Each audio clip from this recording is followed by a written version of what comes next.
Halo teman-teman YouTube semua, apa kabar?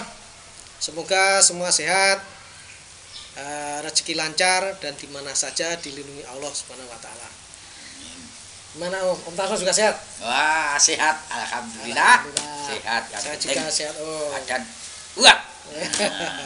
Oke Om, jadi gini teman-teman YouTube, saya yang episode yang kemarin, yang segmen yang kemarin saya bercerita bahwa saya ditanyain teman yang mau pensiun untuk berbisnis peternakan. Nah, saya sudah menjelaskan tentang peternakan. Nah, teman itu kalau ternak penggemukan sapi bagaimana gitu loh. Jadi intinya sebenarnya hampir sama, cuma ada beda sedikit. Iya. Tapi dijabarkan dulu yang kemarin ya. Ini untuk teman-teman yang belum lihat YouTube yang kemarin itu.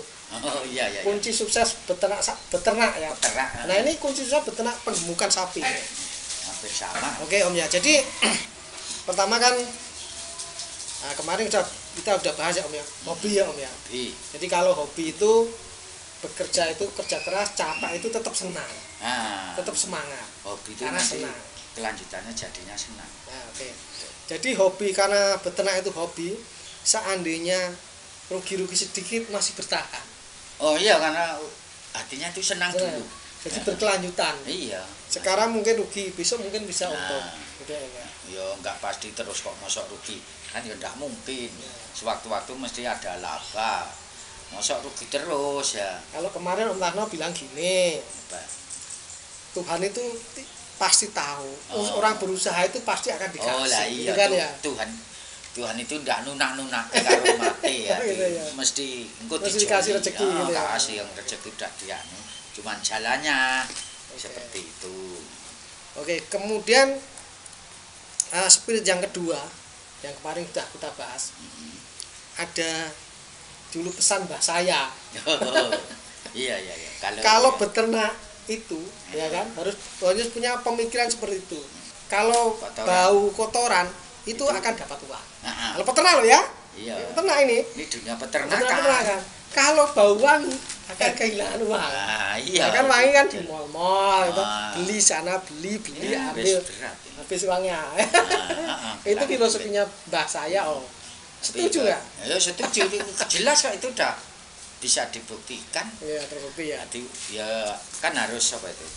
Enggak mampu kotoran. Ya harus tega, harus tegel. Oh, ini dibersihin. Kan bau kotoran. Ini nanti timbulnya kan ditukar dengan uang, dengan ternaknya gemuk. Oke. Jadi kemudian spirit ketiga ini bahwa peternak itu tidak boleh melawan alam. Nah kalau ini kan mau beternak sapi penggemukan ya kan? Di sini daerahnya panas. Ya. Dia harus dicari jenis-jenis bibit sapi yang cocok untuk daerah panas yang bisa untuk digemukkan. Jangan cari sapi-sapi yang cocoknya di daerah tinggi, di daerah dingin. Nah, gitu. Ya. Kalau di sini panas, memang rumput juga banyak. Terus kalau sapi yang sesuai dengan iklimnya sini ya. Tapi iya nanti sini panas, sapinya sapi cocok dingin, kandangnya nggak musyarat, heat stroke, pingsan sapinya. Wah, nggak mau makan, kurus. Karena stres.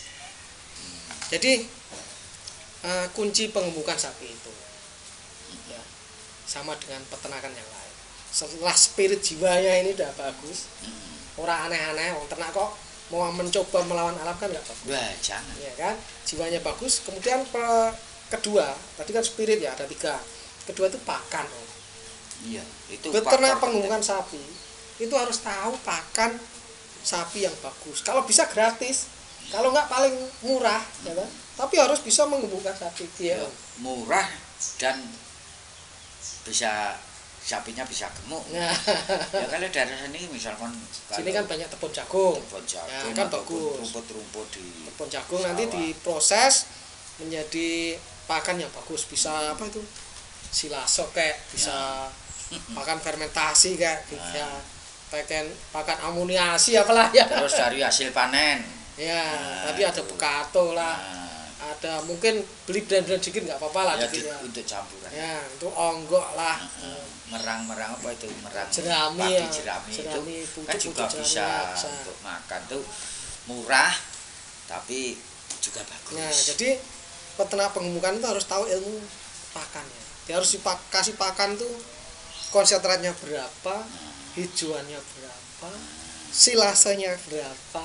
Jadi intinya dipakan Om. Jadi kalau dia bisa belajar apa mempunyai ilmu pakan ternak, pengemukan sapi itu paling penting pakannya. Itu kunci kurus dan gemuknya ada di situ. Oke.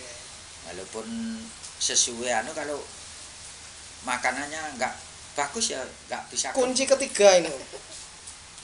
Jadi peternak pengemukan itu ini kan lebih, pengemukan itu kan harus pinter, harus tahu manajemen perawatan mau manajemen kesehatan, kapan memberi pakannya, pertama pakannya apa, kapan memberi pakannya, kapan memberi obat cacingnya, nah itu untuk kesehatannya penting. Dan yang penting kandang. Wah, kandang nggak boleh, ya, kandang nggak boleh salah. Iya, Ya kan? harus bersih. Bentuknya, strukturnya kandangnya benar, menghadapnya, pembujurnya kemana harus benar. Ventilasinya gimana, Nah, sirkulasi gimana? udara. Lantainya bagaimana? Apa tuh serbuk kayu? Bisa juga ada, kalau di Sumatera saya lihat ada yang pakai sabut kelapa, ada yang lantainya semen, cor. Kalau macam-macam. pengemukan, ini kunci nih pengemukan selain pakan, perawatan. Ini kunci yang lebih kuncinya lagi loh. Apalagi Pada saat mengemukkan kan tinggal menggemukkan loh. Bukan membesarkan loh ini. Beda loh. Nah, kalau mengemukkan pada saat mencari bibit pengemukan, sapi yang mau digemukkan umurnya harus kira-kira lebih dari 2 tahun. Karena dia sudah pertumbuhan tulangnya sudah maksimal, dia sudah dewasa. Kan dewasanya sapi itu 18 bulan. Nah, kalau dia 2 tahun sudah mentok. Tinggal gemuknya. Nah, itu kan nanti kalau langsung ke RPH. Nah, setelah dapat sapi-sapi yang tidak yang bagus tapi tidak terlalu gemuk, iya no, ya kan? penggemukan. Kemudian dikasih pakan itu menjadi gemuk, kemudian kira-kira 6 bulan, paling 5 bulan harus dijual. Iya, kalau lebih dari itu jadi rugi lagi. Jadi rugi. Ya, paling enggak kan 4 bulan. Penggemukan itu kan biasanya pakai konsentrat. Awalnya memang jerami, dikasih molasses itu. Nah, kemudian setelah 2-3 minggu pure konsentrat. Ya. Jadi untuk mengejar pertambahan badan yang bagus, setelah 6 bulan, 5 bulan, 4 bulan tadi, yang 4 bulan, 5 bulan, 6 bulan harus dijual. Harus. Kenapa? Pertama udah mentok beratnya. Kemudian kalau dia makan konsentrat terlalu lama, konsentrat kan merusak lambung. Yang dulu kan bisa asidosis. Tapi kalau dia punya formulasi pakan yang bagus, tepat, memang bisa agak diturunkan itu. Tapi tetap tidak boleh lebih dari 6 bulan. Tetap akan rusak. Oh iya ya. Mula itu kalau 4 bulan harus paling cepat harus sudah dijual, paling lama 6 bulan. 6 bulan, paling lama 6 bulan harus sudah dijual. Kebanyakan konsentrat. Ya, kalau 100% konsentrat, kecuali pengemukan ini memang ada sebagian konsentrat, sebagian hijauan, sebagian apa tuh silase, sebagian itu enggak ada masalah. Ya, mau digemukkan setahun. Ya, yang penting kan sapi bisa sehat, ya ada. Tumbuh untung ya. Jadi ada perusahaan pabrik yang ekspor nanas itu. Kan dia punya apa itu limbah-limbah nanas ya. Nanasnya, limbah yang sudah diperas itu juga pertumbuhannya itu yang sudah dipanen itu. Nah, itu diolah menjadi pakan. Selain itu dia juga tanam rumput, dikasih konsentrat. Nah, itu bagus sekali. Nah, ya harus punya tanaman sendiri ya. Kalau saya sebagai tenaga kesehatan hewan, saya tidak menganjurkan 100% konsentrat. Oh ya. Karena kasihan sapinya. Ya, memang dia bisa tumbuh cepat. Sampai itu kan juga terlalu banyak memperbudak sapi gitu. Nah, iya. Ya seharusnya harus istilahnya harus makanan ya harus berimbang. Jadi pakan yang murah menghasilkan dagingnya sebanyak-banyaknya. Bisa. Nah, ini yang keempat Om. Kira-kira apa Om? Penjualan.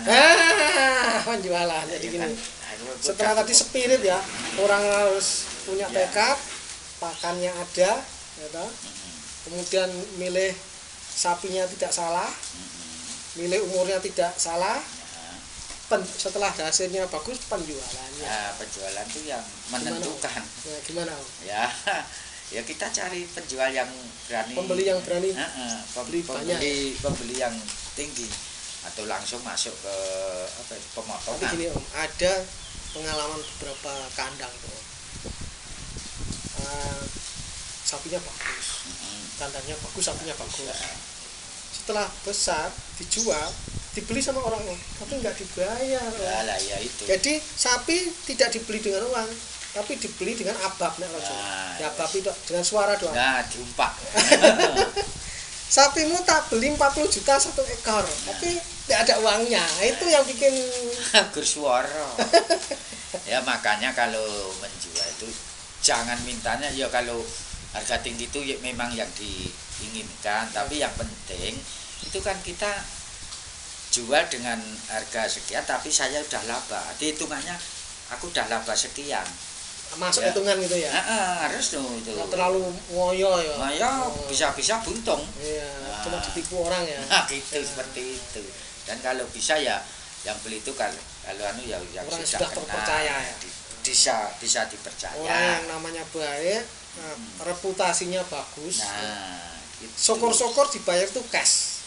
Nah, ya itu misalkan dia berani 40, tapi yang satunya lagi cuman 38. Tapi cash. Cash ya kasihkan yang 38. Ya, cash aja. Nah, setuju. Daripada nanti 40 bikin sikil kemeng.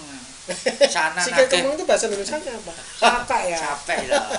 Iya, capek. Capek nagih nggak dibayar, nagih dibayar. Enggak. Belum ada uang, padahal sapi udah laku. Ya. Itu permainan manuk juga harus jeli. Kita menjualnya itu. Yang penting dapat sedikit tapi cash, dapat banyak tapi malah hilang. Nah, kuncur. Jadi tadi saya bilang jual sapi dapatnya angin. Dibayar angin. Jadi buntung. Oke Om ya. Oke. Begitu teman-teman ya. Ya. Ini jawaban saya untuk teman saya yang mau bisnis pengemukan sapi. Hati-hati, selain belajar ilmu peternakan sapi, bikin kandang yang bagus, spiritnya harus kuat, dan pada saat menjual dicari yang cash kalau bisa. Ya, harus hati-hati. Cash lah. Oke teman-teman ya, moga-moga ini bermanfaat. Moga-moga teman-teman semua selalu sehat, dilindungi Allah di mana saja, dan selalu sukses dalam berusaha, dan Indonesia menjadi lebih baik.